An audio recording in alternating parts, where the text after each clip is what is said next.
ભારત રત્ન અને ભાજપના વરિષ્ઠ નેતા લાલકૃષ્ણ અડવાણીની તબિયત નાદુરસ્ત. દિલ્હીની એપોલો હોસ્પિટલમાં ચાલી રહી છે સારવાર.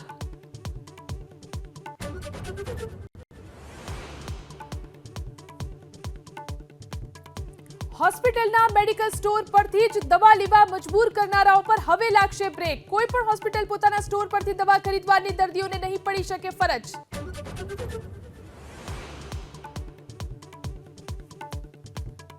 સત્તાધારનો વિવાદ શાંત પડવા મહંત વિજય બાપુના સમર્થનમાં આવ્યા અનેક સાધુ સંતો. મહંત ભક્તિરામ બાપુએ કહ્યું, પુરાવા વગર બોલવું વ્યાજબી નથી.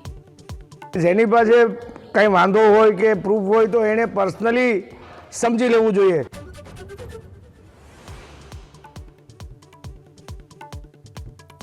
આણંદની બોરસદ ચોકડી પર ગેરકાયદે બાંધકામ પર ફરી વળ્યું પ્રશાસનનું બુલડોઝર. હાઈકોર્ટના ઓર્ડર બાદ 300 થી વધુ દબાણો હટાવાયા.